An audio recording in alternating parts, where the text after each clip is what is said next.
Good afternoon, everyone, and welcome to the fifth in a series of monthly webinars for managing and associate brokers, focusing on the Real Estate Council's new regulatory resources. Before we get started, just a couple housekeeping notes. Today's webinar is scheduled for an hour, but we may be briefer than that, and we'll try and get through our agenda efficiently. Your microphones have been muted.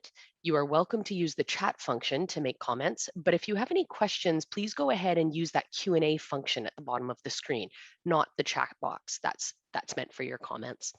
There will be time at the end for a question period where we'll try and answer just as many questions as we can. And lastly, we will be recording today's session and posting it on our website. Next slide, please, Sandra. First, let me just start by introducing myself. For those of you who don't know me, I'm Carmen Defoy. I'm the Manager of Practice Education in RecBC's Education Department. You won't be hearing from me much today. Instead, it is my absolute pleasure to be welcoming and introducing our speaker, Bruce McCoubry. He is a professional standards advisor at RecBC. As a reminder, we'll be reserving a little bit of time at the end, as I said, of the presentation for some questions. So if something comes to mind during the presentation, please feel free to enter it into the Q&A and we will try and answer it at the end. Thank you so much, and over to you, Bruce. Great. Thank you very much, Carmen. Great to be here today and looking forward to taking you through today's agenda. So my name is Bruce McCoubry. I'm one of the professional standards advisors here at the council. There are three of us in the four of us in the professional standards team. There's obviously Carmen, who's the manager of practice education.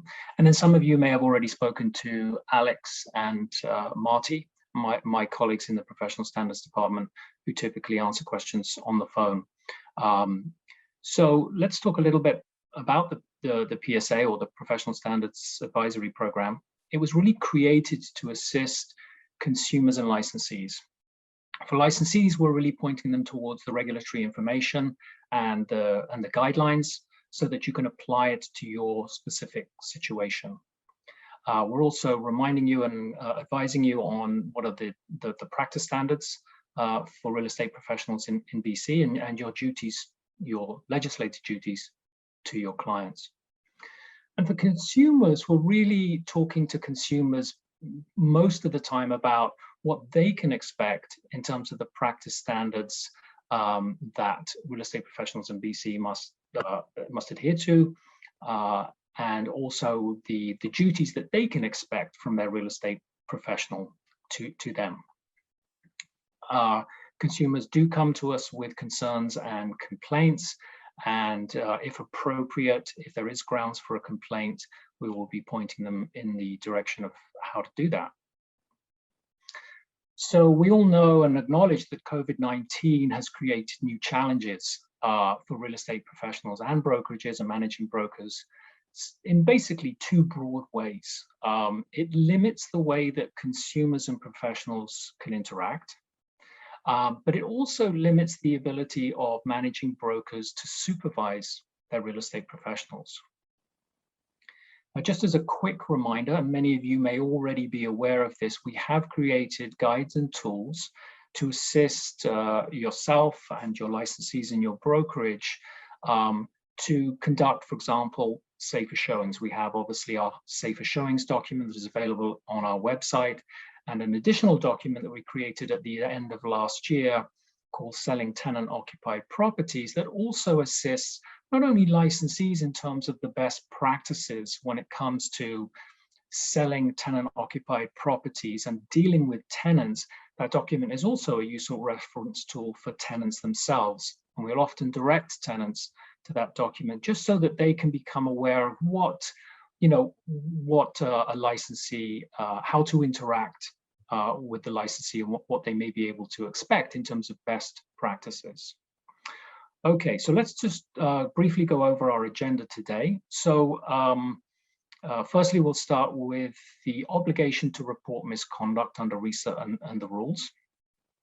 And we're really going to be taking a close look at Rule 3-1 and 3-2 and unpacking that in terms of what it means to you as a managing broker and also licensees in your brokerage and their duty to report.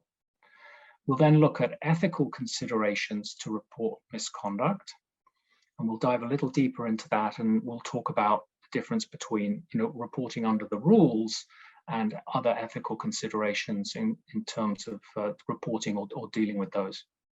We'll also look at scenarios where a licensee in your brokerage may come to you and they've seen something, they've experienced something, and they're unsure whether to report it or not. And we will look at some of the considerations and questions that might help you and the licensee deal with those less than black and white situations. And then, of course, we'll look at risks to licensees and brokerages in the current hot market, because there are things that we are hearing as professional standards advisors that we think it's useful for you to know to help you navigate those issues safely. And then we'll be opening the floor to some questions. We're going to start off with a couple of questions that we've pre-prepared just to get your creative juices flowing, and then we hope to hear some questions from you. Next slide, please, Sandra. Okay, let's look at the obligation to report first. Most complaints don't come to us until after a member of the public is harmed. So usually a member of the public has experienced something, they've been harmed in some way, they file a complaint with us, and it's usually at some point after the transaction has completed.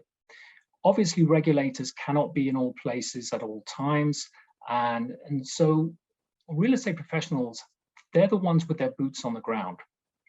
They have a unique opportunity to spot misconduct at the earliest stage and prevent harm to the public.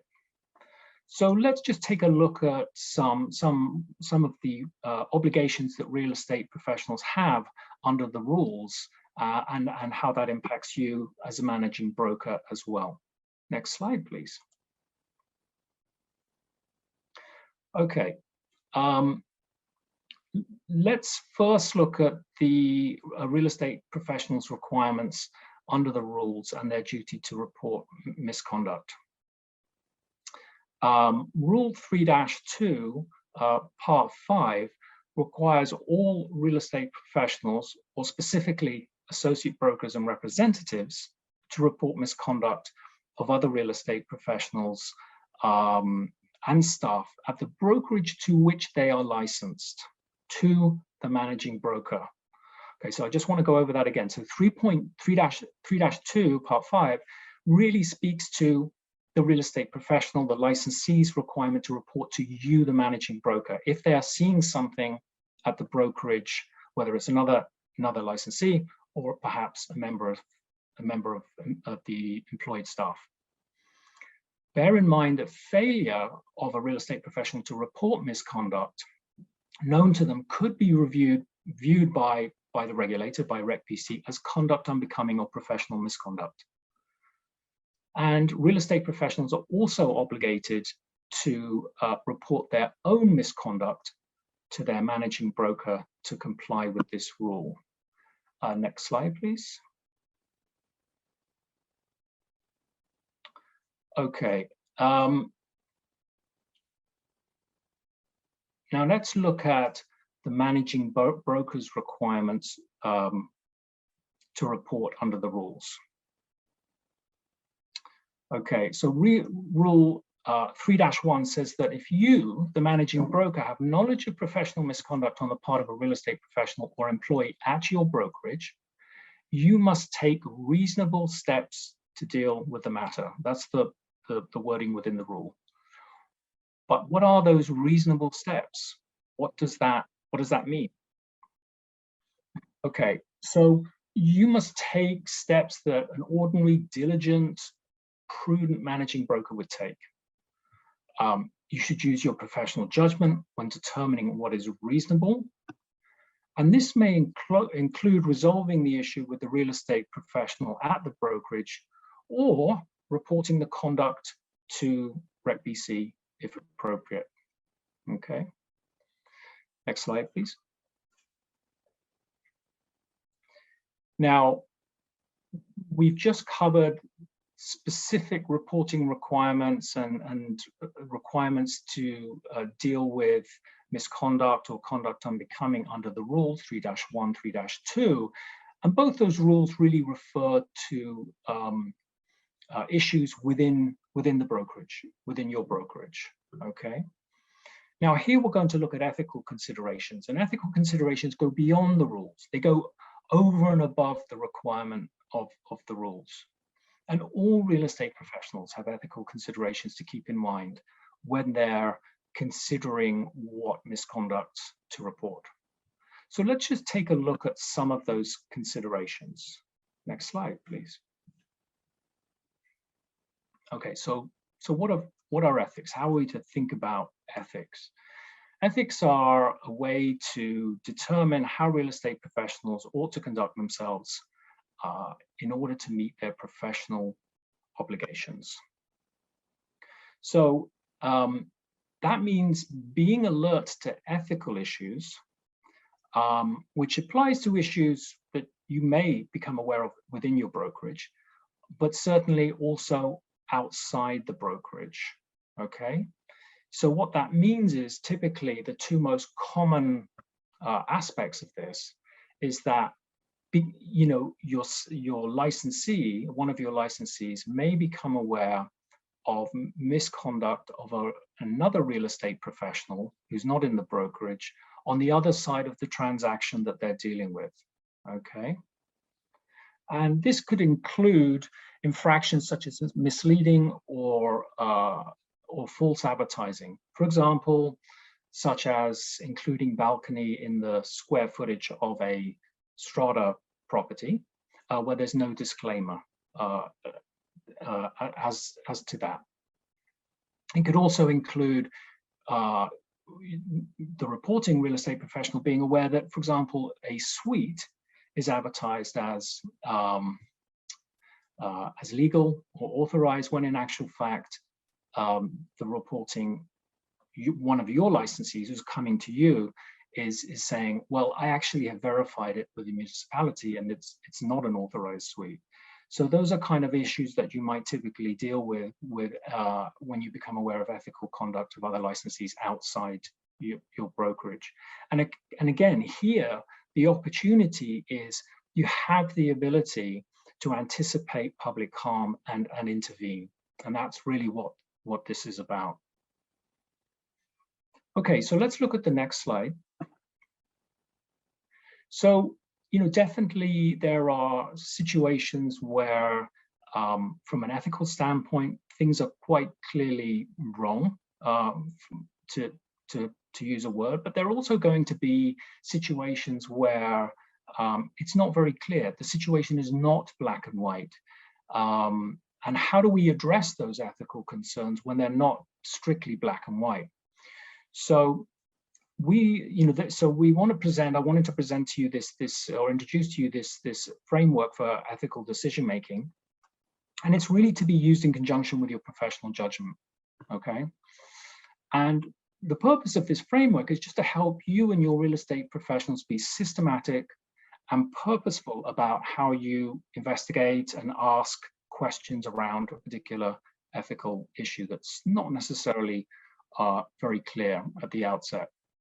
So first, you'll want to stop, consider the situation, identify the potential ethical issues, determine the relevant facts by asking the classic who, why, what, where, when, how questions, and identify and consider other ethical issues, and don't jump to solutions prematurely.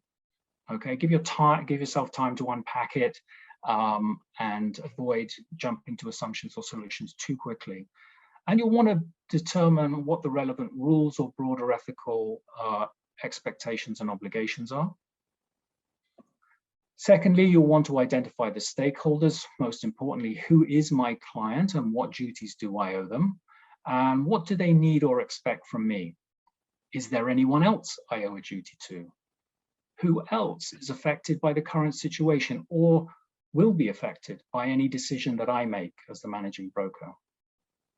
And who do I need to confer with or inform of the situation?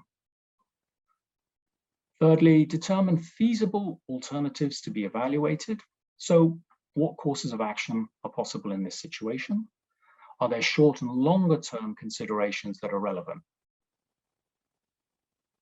Fourthly, evaluate each alternative in terms of the ethical consequences. Okay, so would I be acting in compliance with the rules? Would I be meeting broader ethical expectations and obligations? And you'll want to remain alert for changing facts or circumstances that could affect your evaluation. Then finally, make and justify your choice. So justify your decision in terms of ethical consequences and compliance with the rules. And then you'll want to determine and implement a communications plan. So for example, who do I need to inform of the situation and of my decision? And this includes considering what reporting obligations might apply to that decision. And finally, document your decision-making processes, okay? Okay, next slide, please. And so that there are going to be occasions where a licensee will come to you with a particular situation and they're unsure of whether to report it or not. Now, usually your real estate professional and your brokerage will come to you and they'll talk about a situation and they'll say to you, you know, something about this feels wrong, okay? And they're not really sure at that stage whether it constitutes professional misconduct or conduct unbecoming, okay? Now, what you can do in that situation is encourage them to ask themselves the following 4 questions, okay? Have a consumer's interest been harmed by the real estate professional's actions?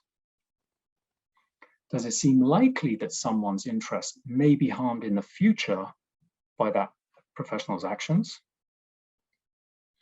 Does the real estate professional stand to benefit as a result of their actions, and has this been adequately disclosed to their client, for example?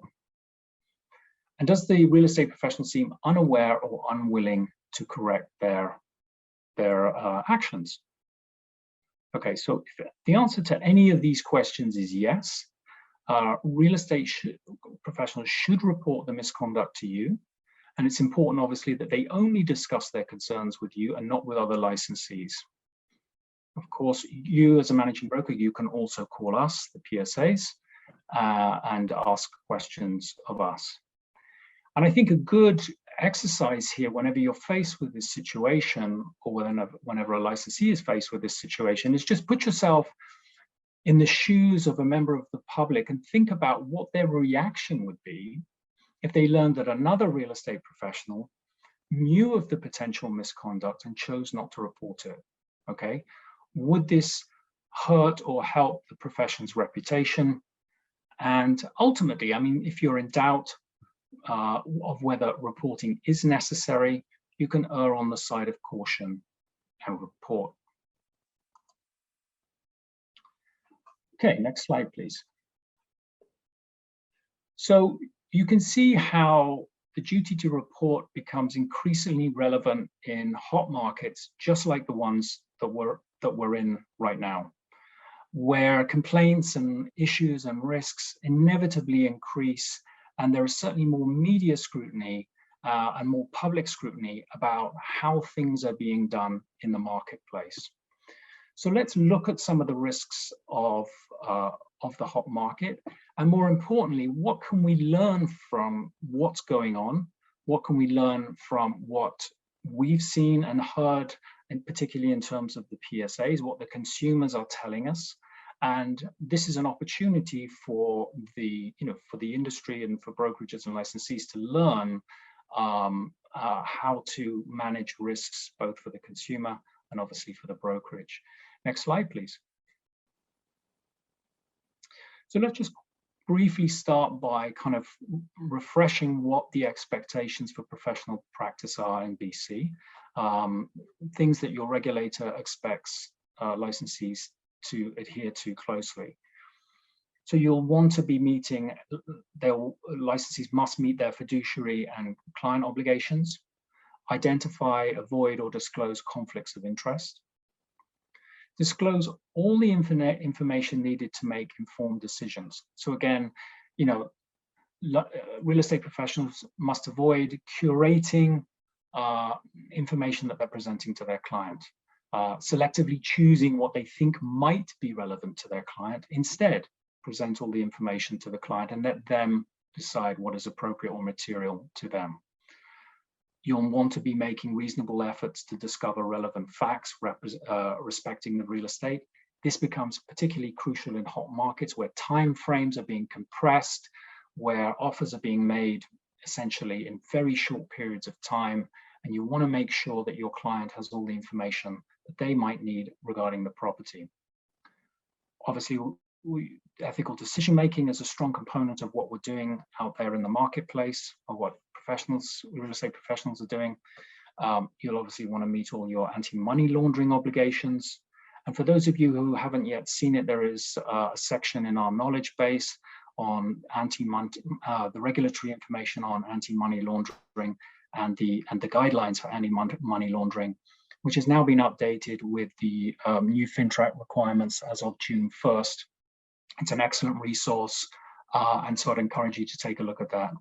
Use your professional judgment, an absolutely essential tool for any real estate professional in the marketplace, and obviously to report professional misconduct. Okay, next slide, please. I mean, in essence, what's, from the consumer's perspective, you really are a real estate professional. It's really the first line of defense for a consumer. Okay. And next slide, please.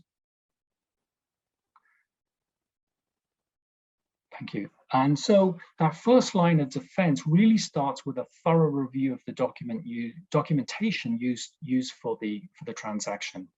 Okay, and that means you need to really, or the licensee needs to be scheduling time for a thorough review of that documentation, whether it's the contract of purchase and sale, the multiple listing contracts, disclosure documents, agency disclosure documents, and giving the client time to sit down with their advisor, their real estate professional, and review and go through the documents.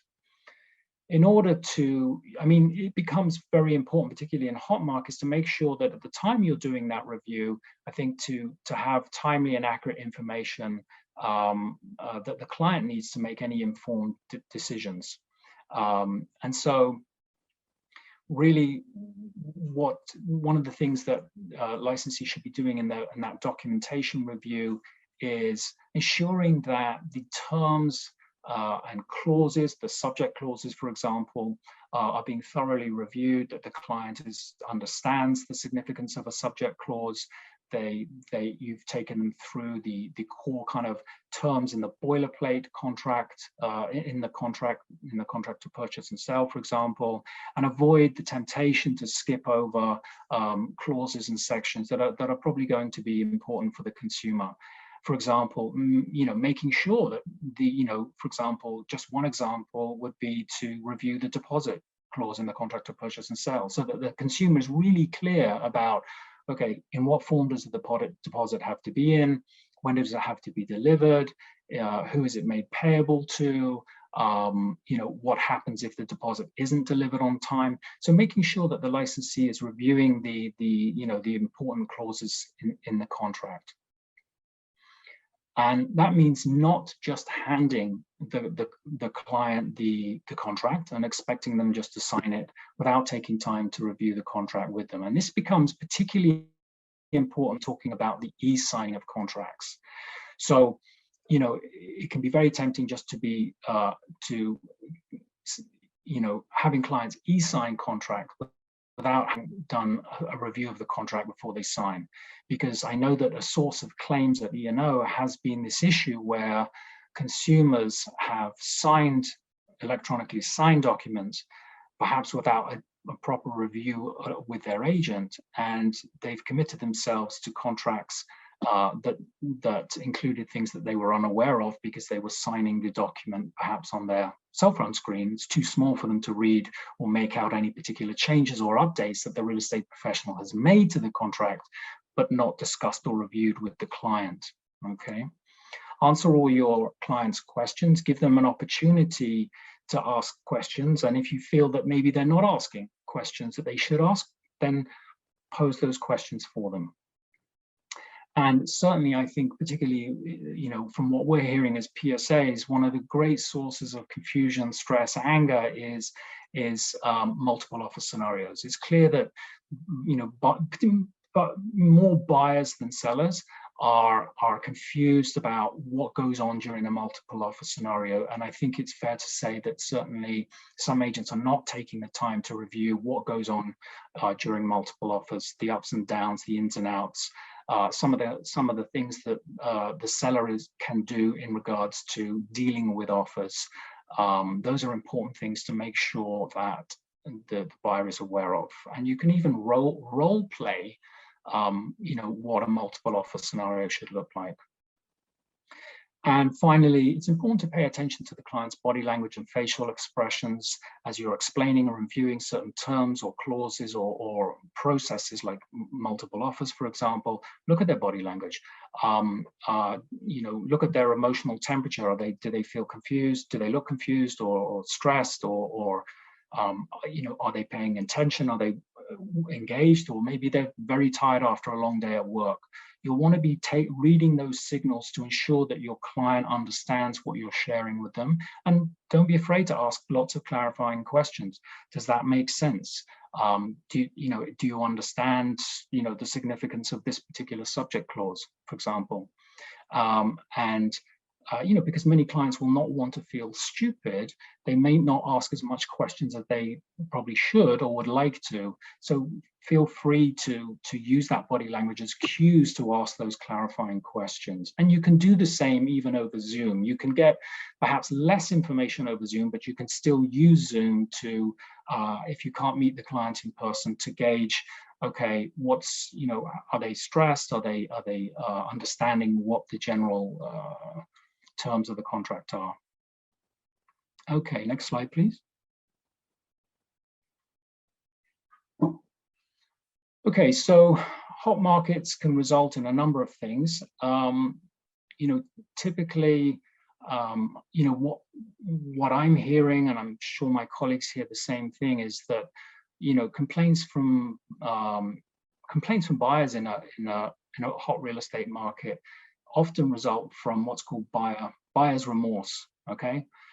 Similarly, sellers who feel rushed into selling their property or accepting an offer also have what's called seller's remorse, and it's a real phenomenon. I've seen it in my own clients in the past. It's something that does exist. It does happen, and certainly according to errors and omissions, in terms of the sort of claims they're seeing during a hot market, property valuation issues are actually a leading source of claims. And usually it involves an element of buyer's or seller's remorse. Sellers usually think that they've sold the property for too little. And buyers often believe that they've paid too much. I mean, these are classic examples of remorse. And I think to a large degree, those issues can be addressed in proper client preparation. So, for example, as I was talking about in the last slide, is taking the time to review and explain and discuss, and more importantly, set the client's expectations so that there is less chance of this buyer and seller remorse piece. So what's interesting about this phenomenon of buyer and seller remorse and valuation issues is that when clients are in that position, guess what they're going to do? They're going to look to get out of their contract, and they will hire a lawyer who's going to scrutinize the contract for drafting errors to help them get out of that contract. So this issue of valuation issues and drafting errors, these arise directly out of hot markets.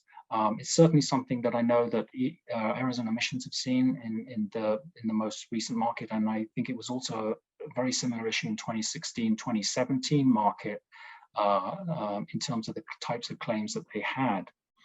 So licensee risk management, in terms of the valuation piece, for example, just to pick one issue, is to ensure that they are doing, having thorough discussions around property valuations, whether you're working with a seller or a buyer, maybe perhaps, keeping a copy of the CMA and record of any discussions you have with your client around valuations, for example.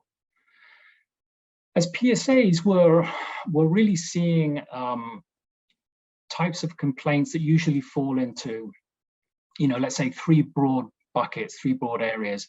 Usually the consumer's feeling rushed. I felt rushed. I didn't know what I was committing to.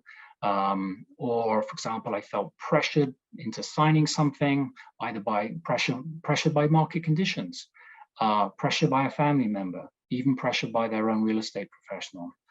Or, for example, I've certainly spoken to a number of consumers where they've made unconditional offers, they can't close, they've discovered defects in the property, or they feel that information was not properly disclosed prior to an offer. So those are kind of the three, I suppose, major issues that we're seeing and hearing of in this hot market.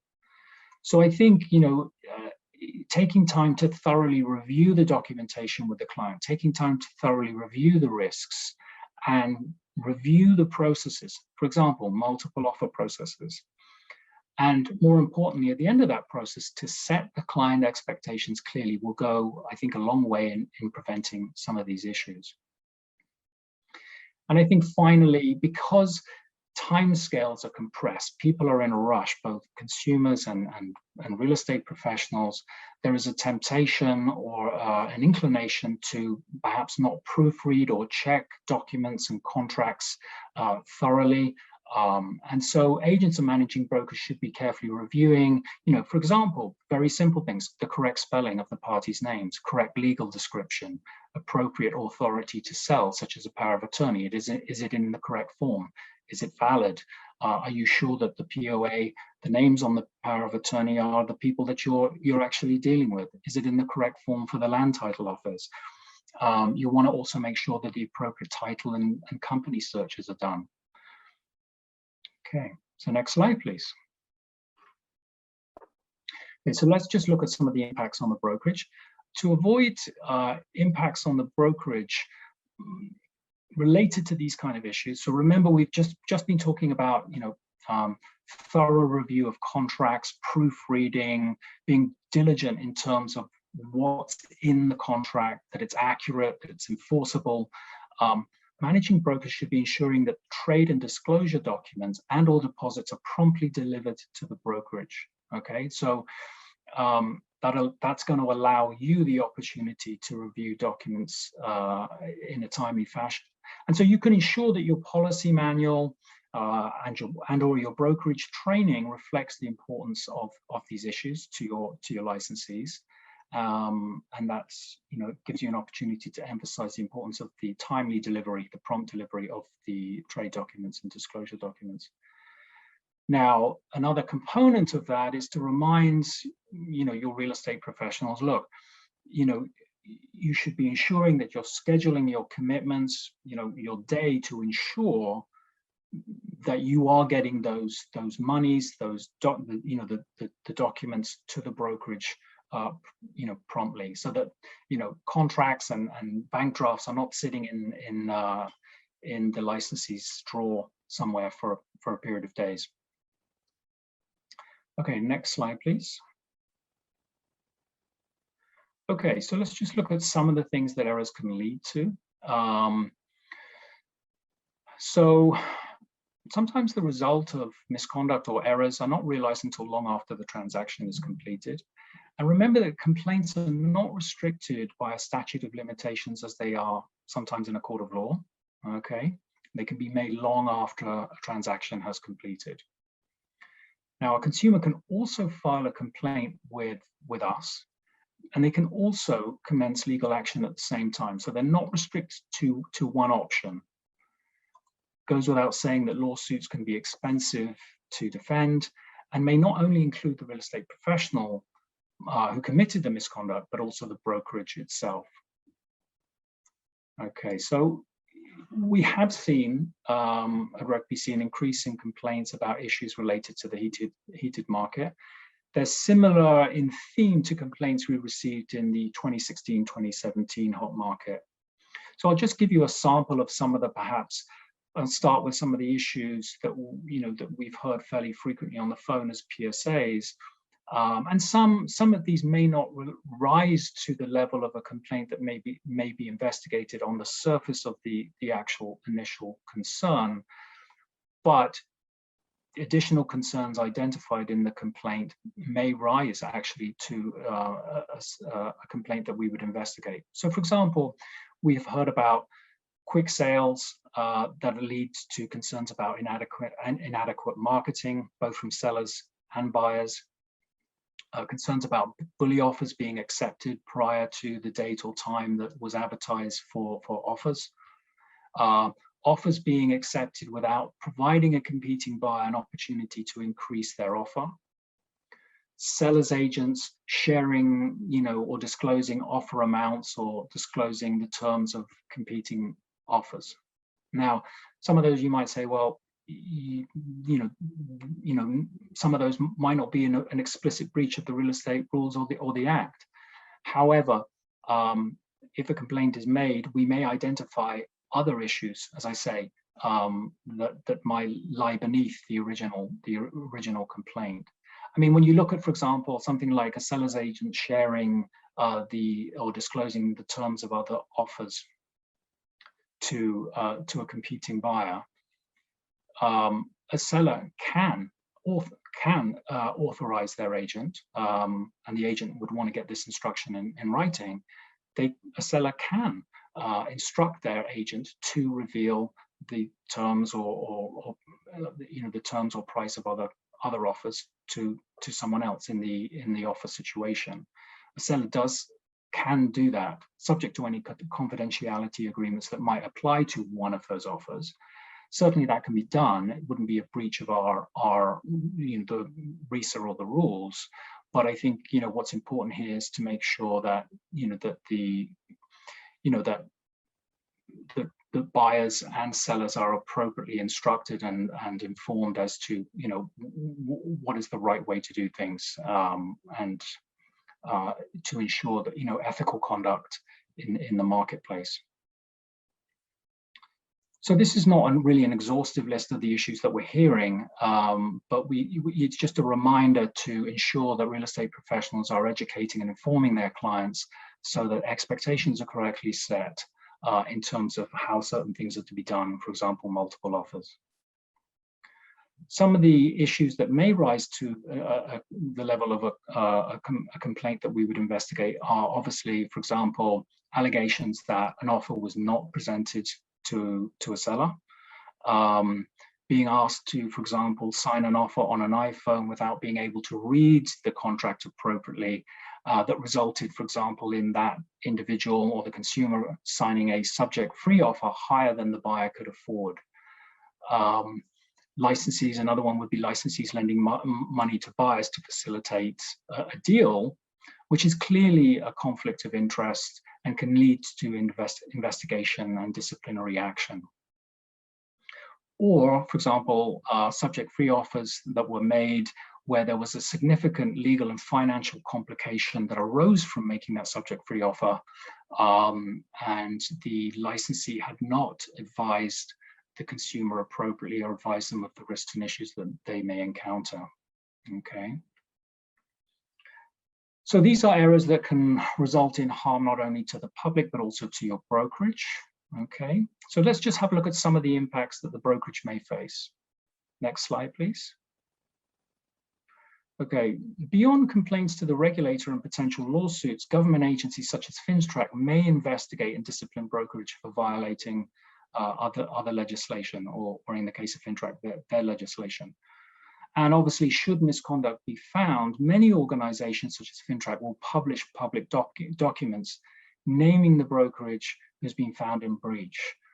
And I'm sure many of you may be aware that 3 brokerages, I think in the last 4 to 6 weeks, have received substantial fines from FINTRAC, and that information has been put into the public domain. Misconduct may also lead to reputational harm for both the real estate professional and the brokerage. Reputational harm can result in fewer consumers willing to engage the brokerage or the real estate professionals of the brokerage.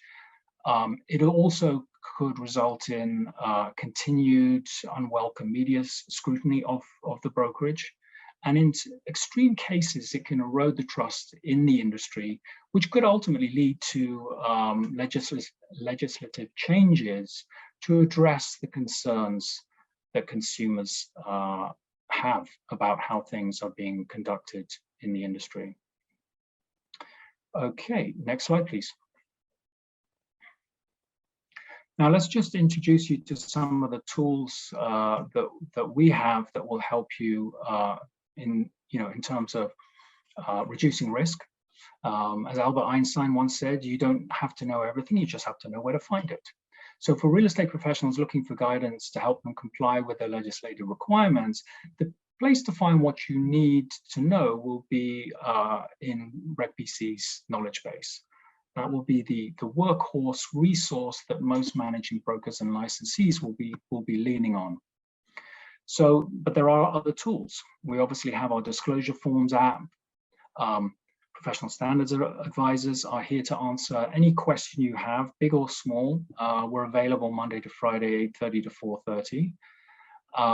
You've obviously got your report from articles, and you'll want to ensure that your brokerage policies and procedures manual is up to date.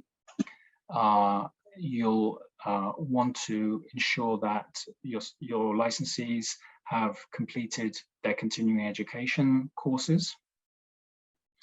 And we also are obviously sending out our e-blasts and the broker brief newsletter as well.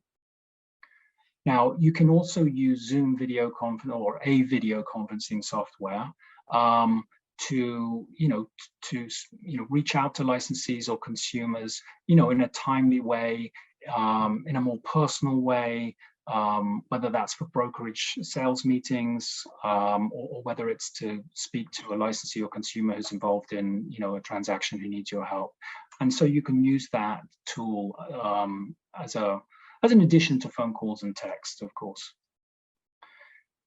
Okay, so let's look at the next slide, please. Okay, so we're going to start with a couple of pre-prepared questions. And let's see what the first question is. Next slide, Sandra, thank you. Okay, so I'm afraid to report misconduct to RegBC for fear of reputational harm. If I report a fellow real estate professional, what should I do? And the answer. Now, complaints can be submitted anonymously. If you're not aware of it already, in our complaints section, we do have an anonymous tip line. You can either call in the complaint or you could submit it directly into the website, but just be aware that there must be evidence supporting the complaint or an investigation may not be initiated. So that could, include details about, what was seen, the transaction, the property, the offending licensee, date, time, place, and so forth. Okay, next question, please. Okay, so I'm not sure how many of you or your licensees are familiar with referential offers or whether you've actually seen them at play in the marketplace recently. In a hot market, clients are wanting to submit referential offers. Is that allowed? Answer, please. There's actually no specific real estate rule that prohibits referential offers. However, the BC Court of Appeal has held that an offer by one bidder, which is dependent on its definition, for its definition on the offers of others, is invalid and unacceptable. So thank you, Sandra. I'm just going to look at the Q&A now to see what questions we've got.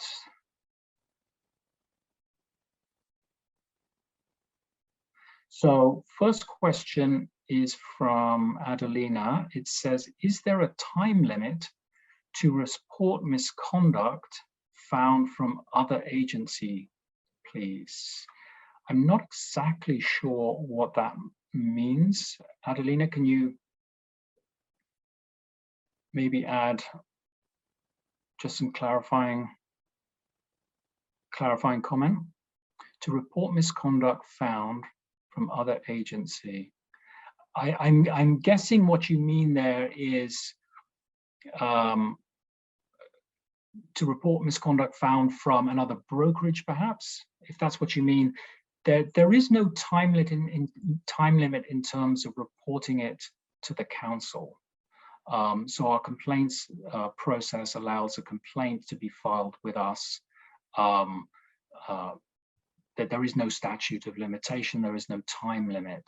Obviously, if a licensee is coming to you from your brokerage, they have a question or a concern about an ethical issue or a conduct issue that they've seen out in the marketplace. Obviously, you'll want to deal with that as promptly as possible. So the licensee would come to you, hopefully, very soon, promptly discuss it with you. You could use the 4-question framework that we covered, I think, in slide 10, just to help clarify or help the licensee, your real estate professional, clarify,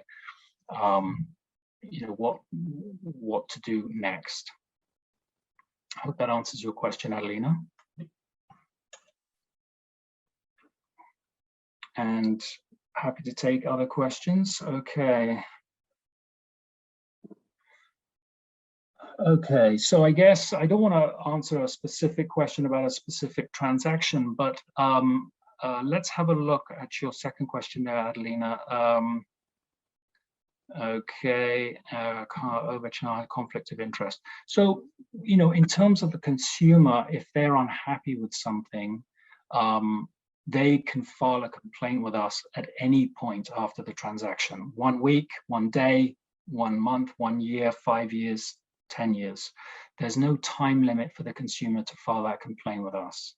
Typically what they would do is consumers call us, they discuss with the PSA what their issue has been, and then we will advise them on whether there is reasonable grounds to file a complaint.